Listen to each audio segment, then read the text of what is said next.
Hello, everyone, and thank you for visiting my channel. Today, I want to talk about whether an expat should give up on retiring in the Philippines or not. The reason for this topic is the recent incident with expats.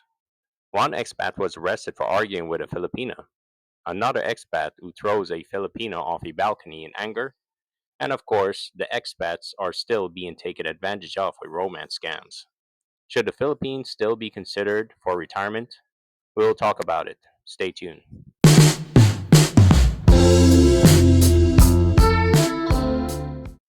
A person's retirement is one of the most significant life changes.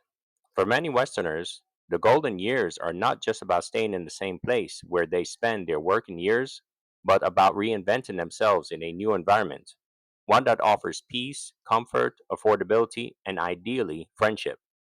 However, recent news and personal stories have revealed a darker side. Foreign retirees being extorted for money, romance scams leaving expats broke, and expats facing arrest for crimes they either did not understand or allegedly never committed. These stories raise an important question. Should expat tourists and potential retirees give up on retiring in the Philippines? Given all the things Westerners learned of the Philippines by watching different vlogs, it will be dishonest to ignore the drawbacks. The first step for any expat considering retiring in the Philippines is to recognize the potential risk. Being seen as a walking ATM is a common complaint among expats. Western retirees are often presumed to be wealthy solely based on their country of origin, and this goes for those tourists who just visit the country for vacation. This perception appears in various ways: higher prices for housing, taxis, and services, requests for money from romantic partners and their families, and outright scams where trust is exploited for financial gain. While some of these are minor inconveniences, like paying double the local rate for a tricycle ride, others have resulted in expats losing their entire life savings due to manipulation and misplaced trust. The promise of romance is one of the main reasons many retirees choose the Philippines to begin with. Cross cultural unions are common, and Filipinas are known for their warmth and beauty. But this openness can also be exploited. There are numerous accounts of expats being lured into relationships when the real goal is not genuine affection, but financial support. In extreme cases, expats have built homes or businesses in their partner's name, only to be kicked out and abandoned once the money runs out. Others have been blackmailed with threats of false accusations if they don't leave their homes or businesses, or if they refuse to continue providing financial support. Other common scams targeting expats include fake investment schemes, real estate fraud, tourist traps such as overpriced taxis and fake tour guides, and ATM or credit card skimming. Additionally, the immigration has uncovered scam hubs abroad that lure Filipinos into becoming fraudsters by promising false jobs and using fake dating profiles to target potential victims on dating apps and social media. In one case, a 24-year-old trafficking victim rescued from a scam center in Cambodia claims to have been in charge of three fake female dating sites and to have been threatened with stunt batons for not meeting performance goals during a 15-hour shift. Another major concern is the vulnerability of expats to legal trouble. Philippine laws can sometimes be unclear and quite strict. Corruption and slow bureaucratic processes make the situation even more dangerous. Expats have been imprisoned for overstaying visas, for minor disagreements with locals that escalate, or for charges that may be unfounded but still lead to incarceration while cases are investigated. An expat might spend months in jail or thousands of dollars on legal fees just to get through the system, even if they are eventually found not guilty.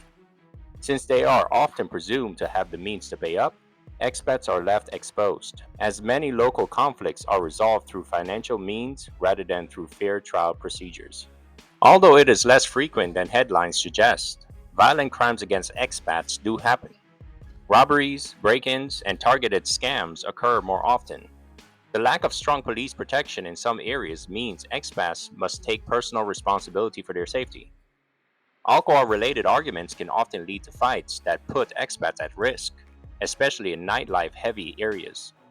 Making things worse is the fact that the Philippines is no longer as cheap as it once was. Inflation, the rise in popularity of the country among tourists, and the spread of foreign pricing means that retiring in the Philippines is no longer the budget friendly option it used to be decades ago. For a retiree on a fixed pension, this can cause financial stress. All these issues are real and cannot be ignored. This raises an important question. Is it still worth it? Despite these challenges, tens of thousands of expats still retire in the Philippines each year. Many not only survive, but thrive. Why? The answer lies in the unique advantages the Philippines offers, which, when understood properly, can outweigh the risk. Unlike Thailand, Vietnam, or Cambodia, the Philippines has English as one of its official languages. This greatly simplifies daily life for retirees, especially those not interested in learning a difficult Asian language. The ability to speak English removes one of the biggest hurdles expats face elsewhere in Asia, from legal contracts to medical visits. While scammers and opportunists exist, the larger truth is that Filipinos are among the warmest and most welcoming people in the world. Many retirees speak highly of the relationships and friendships they have built with locals and other expats. Expats often feel a sense of belonging in smaller towns and rural provinces where family values are strong and life moves more slowly than in their home countries. Despite rising costs, the Philippines remains far less expensive than most Western countries. If an expat adopts local norms and avoids luxury expectations, housing, domestic help, fresh food, and local transportation can all be quite affordable.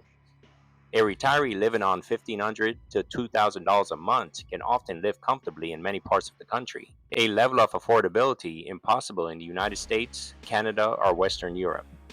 The Philippines has some of the most stunning beaches, highlands, and natural wonders in the world. It offers unmatched opportunities for retirees seeking an outdoor lifestyle that includes hiking, diving, snorkeling, and enjoying the year round tropical weather. For those seeking peace and quiet, the archipelago's over 7,000 islands provide countless options beyond busy tourist hotspots. If eligible, the Special Residence Retirees Visa, issued by the Philippine Retirement Authority, grants multiple entry rights, permanent residency, and certain tax benefits. This makes the Philippines more accessible for long term retirees than other Asian countries, where obtaining visas can be difficult. Given the negatives, it may be tempting for some to give up on the Philippines. However, this ignores the other side of the story.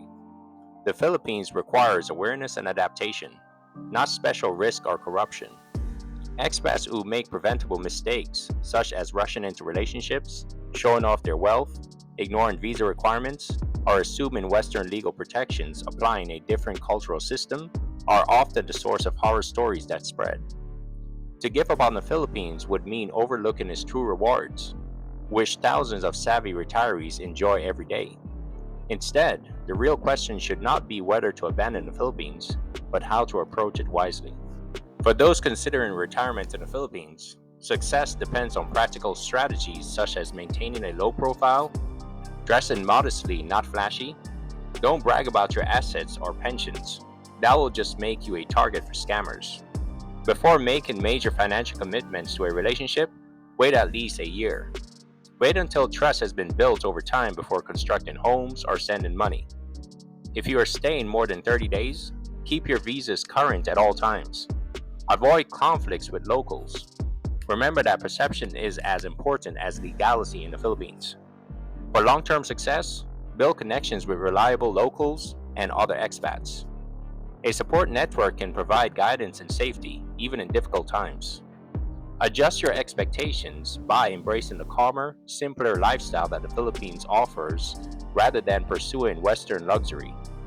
Keep in mind that you should always keep some money or property overseas to ensure you are never completely stranded if circumstances change.